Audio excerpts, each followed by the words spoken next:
Kepemimpinan. Saya cukup mempunyai banyak sekali pengalaman serta skill yang berhubungan dengan kepemimpinan yang saya pelajari pada saat saya masih SMA. 2 tahun saya memimpin di SMA saya, SMA Negeri 1 Madang. Iya, sebelumnya izin memperkenalkan diri. Perkenalkan, nama saya Al-Fatihah Idris. NIM saya 2396 3693 dari Program Studi Ilmu Komunikasi kelas 23 ya 02. Saya lahir dari keluarga yang sangat saya cintai. Saya adalah anak pertama dari 2 bersaudara dan juga cucu pertama dari sepupu-sepupu saya. Bahkan dari lahir, saya sudah ditakdirkan menjadi seorang pemimpin.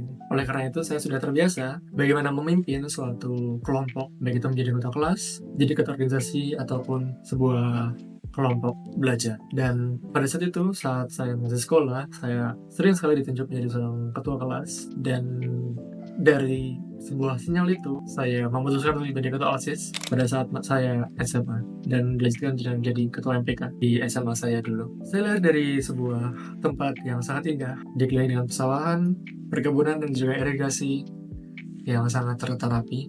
Saya berasal dari Oku Timur, Sumatera Selatan.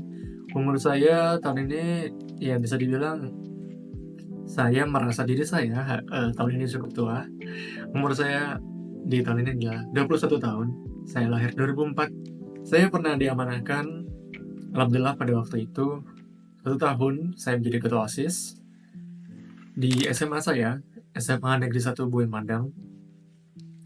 Pada waktu itu, saya terpilih menjadi ketua OSIS pada saat kelas 11 dan dilanjutkan menjadi ketua terpilih juga, ketua MPK pada saat itu, pada saat kelas 12. Sistem pemilihan ketua MPK di sekolahan saya, di mana mereka yang sudah menjadi ketua OSIS, otomatis pada tahun berikutnya mereka akan menjadi ketua MPK.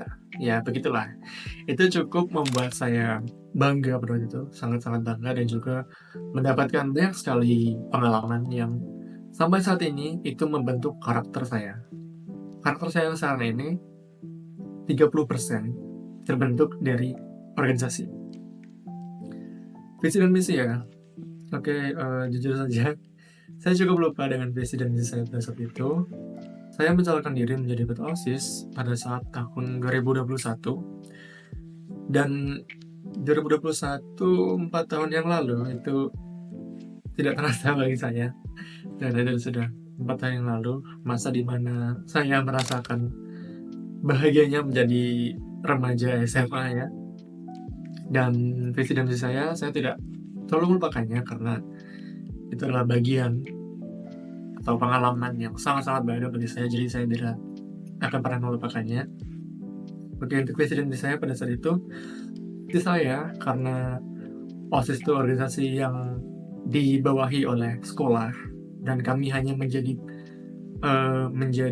sebuah organisasi yang membantu dan mendukung kegiatan-kegiatan sekolah. Jadi visi saya pada saat itu adalah menjadikan OSIS SMA Negeri 1 Buin Madang menjadi wadah aspirasi dan inspirasi siswa, mempererat rasa persatuan dan kesatuan antar warga sekolah, dan juga mempererat rasa kebersamaan di antara organisasi di SMA Negeri 1 Buin Madang. Cukup simpel memang. Tapi ya, saya juga tahu itu cukup memenangkan hati para siswa dan saya terpilih. Untuk misi saya sendiri, pada saat itu, pada saat mencalonkan diri menjadi ketua OSIS SMA Negeri 1 Madang, yang pertama misi saya adalah meningkatkan ketakwaan terhadap Tuhan Yang Maha Esa tentu saja. Yang kedua, menjadikan OSIS sebagai wadah inspirasi dan aspirasi seluruh siswa. Dan yang ketiga, meningkatkan rasa kekeluargaan antar siswa dan warga sekolah. Yang keempat adalah menjadikan SMA Negeri 1 Buin Madang sebagai sekolah yang bersih, rapi, dan asri. Dan yang kelima adalah meningkatkan rasa kebersamaan, kekeluargaan, dan persatuan antara seluruh organisasi di SMA Negeri 1 Buin Madang. Memulai proses memimpin ya, saya masih cukup ingat bagaimana politik sekolah saya itu dimainkan ya. Karena sejak pertama kali saya masuk ke SMA, jujur saya tidak punya pikiran untuk menjadi ketua OSIS pada saat itu. Tapi saya cukup dipandang dan dikenal banyak sekali murid, bahkan guru di SMA saya. Jadi bagaimana mereka memandang saya, bagaimana mereka mengenal saya, itu cukup meraup banyak sekali suara dari mereka yang memilih saya dan mengamanahkan jabatan ketua OSIS itu kepada saya. Bagaimana saya memimpin? Saya lebih menggunakan bahasa yang meminta tolong. Saya lebih menggunakan bahasa yang lebih mendekatkan diri kepada seluruh anggota. Jadi di OSIS pada saat itu tidak ada senioritas dan rasa kekeluargaan kami itu cukup erat dan cukup kuat. Dan dari situlah saya mencoba menggunakan komunikasi yang seperti itu untuk menjalankan amanah saya untuk 1 tahun ke depan. Dan agak lancar pada saat itu dengan cara berkomunikasi dan bagaimana saya memimpin pada saat itu. Jadi bagaimana saya dulu menjelaskan visi dan misi saya kepada para anggota saya pada saat itu.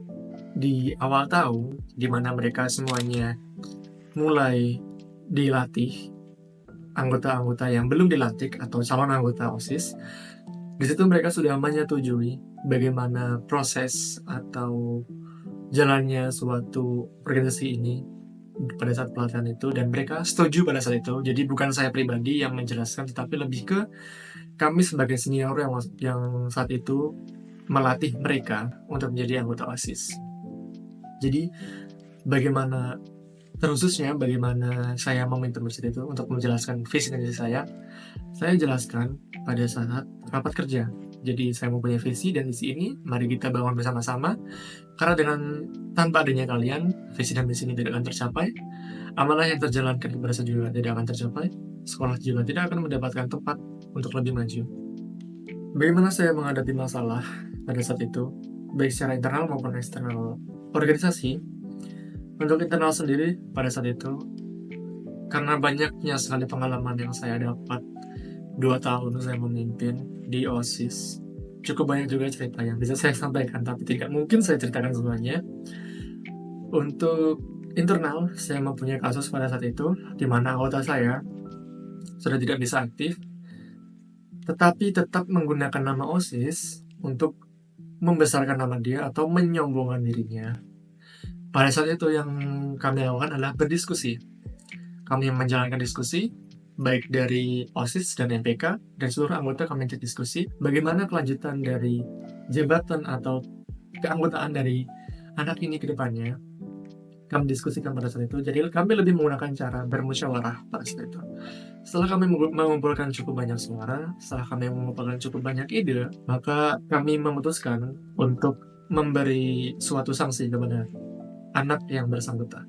Dari hasil rapat tadi, tidak diputuskan secara sepihak dari saya sebagai pemimpin, karena juga saya memimpin menerapkan sistem demokrasi. Saya tidak akan menerapkan sistem arogansi. Untuk eksternal, masalah eksternal yang kami hadapi pada saat itu kebanyakan adalah masalah kami OSIS dengan pihak guru, karena bagaimana proses event itu dilakukan, bagaimana budgeting dari sekolah dikeluarkan, itu kami cukup mengalami trouble pada saat itu, karena di satu sisi siswa meminta A, tapi di satu sisi lain sekolah tidak menyanggupinya. Jadi kami cukup cekcok karena kami sebagai wakil siswa, kami sebagai pengantar amanat dari siswa atau permohonan siswa. Jadi kami cukup mendebat sekolah, dan pada saat itu diputuskan lagi dengan cara berdiskusi dengan pembina OSIS, wakil kepala kesiswaan, dan juga kepala sekolah pada saat itu untuk satu event tertentu, event bulanan dari OSIS. Dan ya, dari semua masalah baik eksternal maupun internal, saya pada saat itu menggunakan jalur diskusi atau musyawarah. Jadi tidak ada satu pihak pun yang memutuskan suatu keputusan sendiri. Jadi sekolah saya sangat cukup menerapkan sistem demokrasi. Untuk gaya kepemimpinan, mungkin ini yang bisa menilai adalah anggota-anggota saya pada saat itu, tapi saya akan mencoba untuk menilai diri saya sendiri. Untuk gaya kepemimpinan, saya mempunyai 2 gaya kepemimpinan pada saat itu. Untuk yang pertama adalah gaya militer. Kenapa? Karena pada saat itu OSIS di SMA saya mempunyai suatu latihan pada tahun pertama yang sudah saya jelaskan sebelumnya, sebelum mereka dilantik menjadi anggota. Mereka akan dilatih, ditempa, dan dibina selama setahun atau paling tidak setengah tahun untuk ditempa, dibina, baik secara mental maupun fisik mereka dengan jalur seni militer. Jadi setidaknya saya mempunyai sedikit ilmu semi militer seperti itu. Makanya saya menggunakan gaya kepemimpinan militer. Bagaimana saya menerapkannya? Pada saat itu ada sistem reward and punishment, jadi bagaimana mereka menjalankan suatu perintah secara benar akan saya dapatkan reward, baik berupa hadiah ataupun acara penutup seperti makan-makan. Untuk punishment nanti ada sedikit evaluasi di akhir acara. Dengan gaya militer itu tadi, saya menerapkan sistem push up, sit up, bahkan lari atau hukuman fisik ya, hukuman fisik yang saya terapkan kepada mereka, dan itu cukup ampuh untuk membuat mereka kapok. Dan dengan itu, sedikit demi sedikit, lama-kelamaan, mereka tidak mengulangi kesalahan yang sama. Dan yang kedua adalah gaya karismatik. Saya menilai diri saya sendiri cukup karismatik. Saya menilai diri saya sendiri cukup berwibawa untuk memimpin mereka. Di situ saya menggunakan karisma saya, atau bisa dibilang dari cara saya ngomong, dari saya cara berbicara, berkomunikasi, itu saya menggunakan karisma saya pribadi. Untuk penampilan fisik saya, jujur saya cukup berubah drastis. Saya tidak tahu kenapa karisma saya pada waktu SMA itu cukup, bisa dibilang cukup bisa diandalkan untuk mengait banyak suara dan banyak hati para siswa. Lalu jujur saja secara fisik pada saat itu saya tidak cukup mumpuni untuk menerapkan sistem karisma, sistem kepemimpinan karismatik tadi. Tapi dan ya itu berhasil. Bagaimana saya mengambil keputusan pada saat itu saat saya memimpin?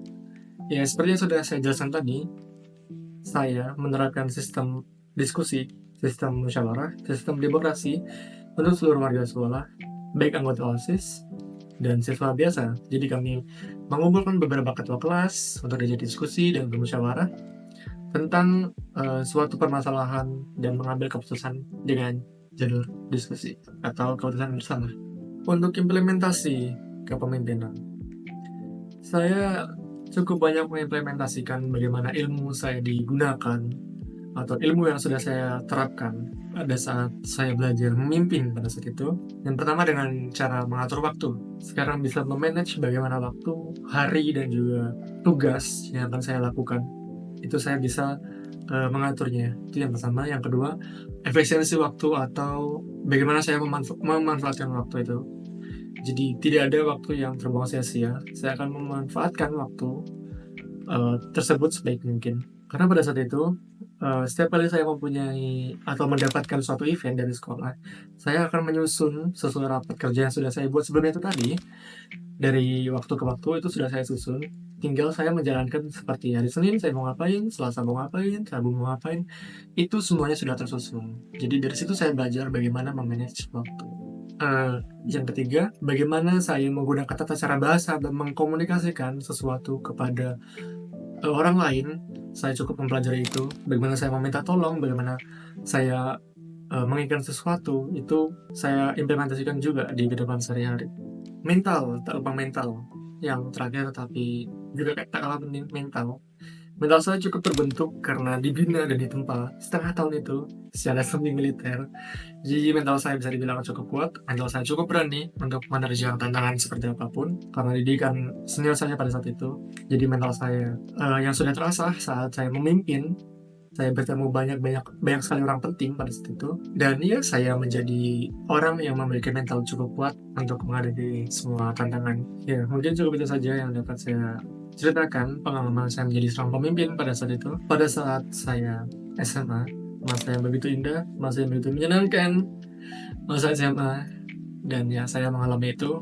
Bagaimana cerita orang masa SMA adalah masa yang paling menyenangkan, dan ya itu terjadi pada saya.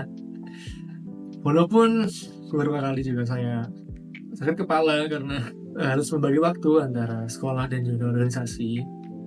Tapi saya belajar dari itu bagaimana membagi waktu dan terimplementasikan sampai sekarang ini. Dan ya, harapan saya untuk kedepannya semoga saya menjadi seorang pemimpin, terutama untuk diri saya sendiri, memimpin diri saya sendiri untuk menjadi lebih baik dari hari kemarin, bukan lebih baik daripada orang lain.